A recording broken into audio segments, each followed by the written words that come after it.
Uma reviravolta de 180 graus está ocorrendo agora na Hungria. O país sob Orbán foi, por muito tempo, provavelmente o aliado mais importante da Rússia dentro da Europa. Enquanto outros países forneciam armas para a Ucrânia, ele apertava a mão do chefe do Kremlin em Moscou e criticava as sanções em Bruxelas. Para a Rússia, ele era assim um trunfo inestimável, uma cunha bem no coração da Europa.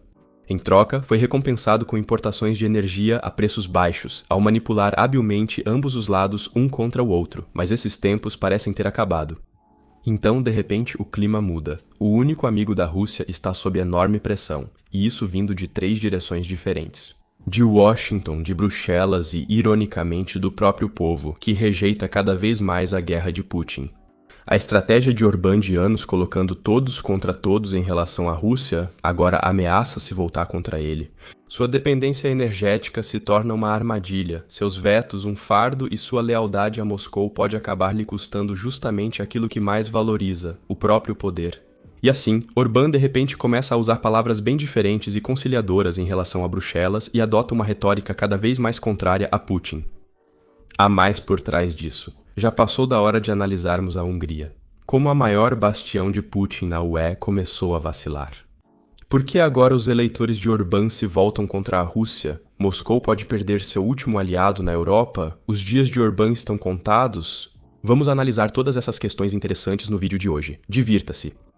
A mudança de Orbán pode ser vista como um retorno às origens, já que ele inicialmente se destacou como um dos principais críticos da Rússia na Europa. Na década de 80, ele era um jovem estudante rebelde. No meio do bloco de poder soviético, em uma Hungria que há décadas era controlada pelo Kremlin, ele exigia em voz alta a retirada das tropas soviéticas. Em seu famoso discurso de 1989 na Praça dos Heróis, em Budapeste, pouco antes da queda da Cortina de Ferro, ele chamou a ocupação soviética de símbolo da humilhação nacional. Para muitos húngaros, foi um ponto de virada. Orbán era visto como um lutador pela liberdade, o rosto da resistência anticomunista, já que o domínio soviético deixou feridas profundas. A revolta de 1956, quando tanques soviéticos invadiram e mataram mais de 2.000 pessoas, ainda estava profundamente marcada na memória coletiva. A Rússia era para os húngaros o símbolo máximo da opressão. Quando Orbán entrou na política nos anos 1990 com seu partido Fidesz, não havia dúvida de que o futuro da Hungria estava no Ocidente e não no Oriente. Ele apoiou a entrada na OTAN em 1999 e a adesão à União Europeia em 2004. Naquela época, a Rússia era considerada um adversário autoritário que exigia cautela. Orbán aproveitou todas as chances nos primeiros anos para se destacar como claro opositor da influência russa. Ele alertava contra os métodos de Moscou, contra a corrupção política e a dependência da energia russa.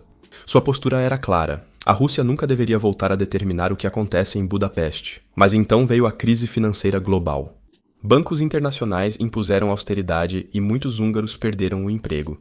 E Orbán, que voltou ao poder em 2010, procurou um novo caminho para tirar o país da crise.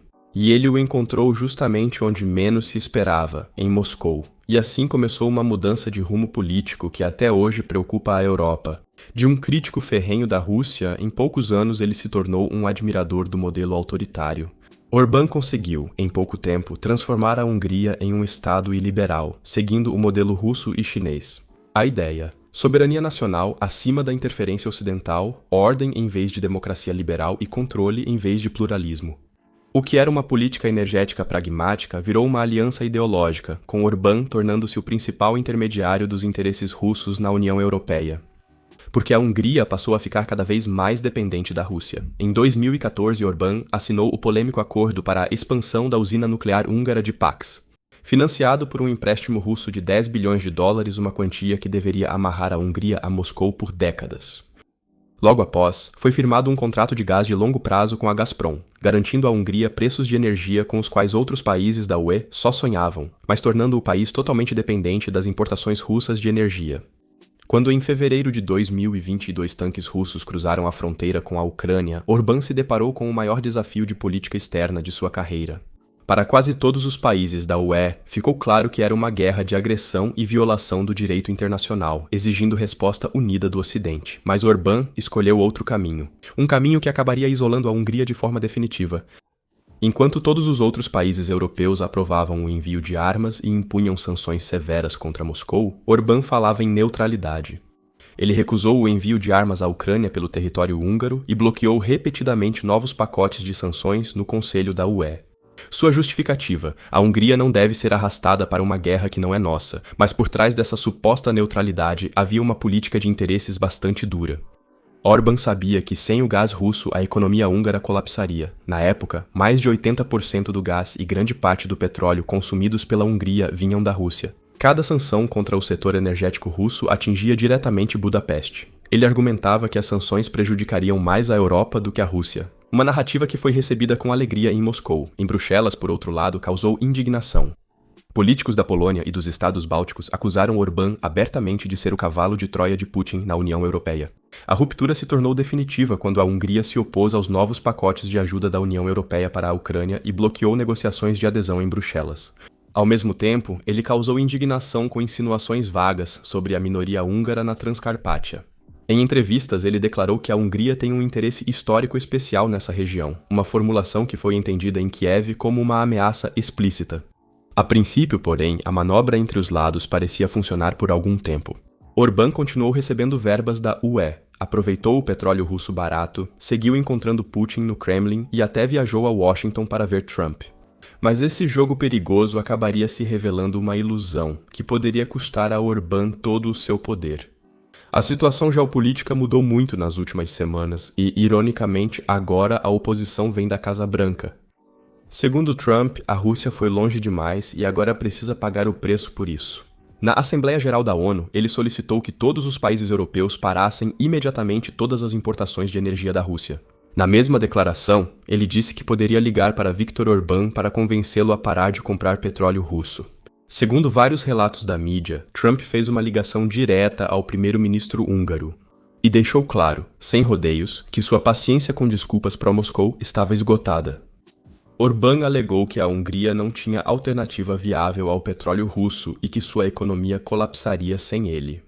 Trump não aceitou o argumento, o que também explica a parceria energética recente com a Shell. Vamos analisar isso a seguir. Orbán passou a sofrer forte pressão de todos os lados, porque até a União Europeia está endurecendo. A presidente da Comissão Europeia, Ursula von der Leyen, já afirmou que o tempo dos jogos de poder acabou e que o veto não pode mais ser usado como instrumento de poder. O português António Costa, presidente do Conselho, propôs que etapas importantes do processo de adesão à UE sejam decididas futuramente por maioria qualificada. Assim, decisões sobre Ucrânia ou Moldávia poderiam ser aprovadas sem o aval da Hungria, enquanto a União Europeia segue retendo bilhões em ajuda ao país.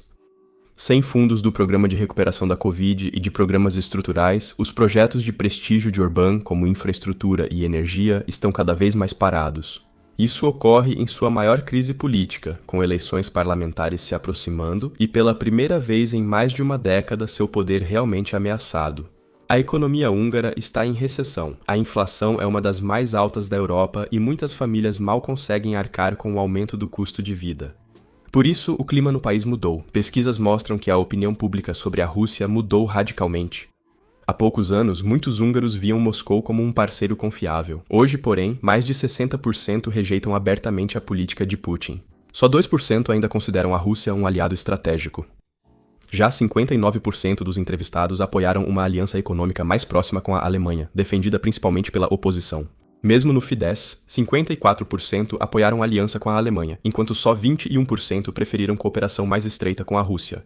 Pois é, atualmente podemos observar especialmente a ascensão do novo movimento de oposição liderado por Péter Magyar, que ataca Orbán de frente e defende uma mudança completa de rumo político.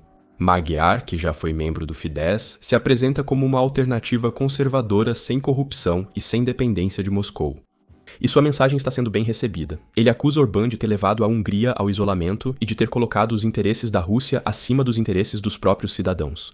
Nas pesquisas, o partido de Magyar agora está empatado com o Fidesz, um cenário que Orbán considerava impossível há poucos anos.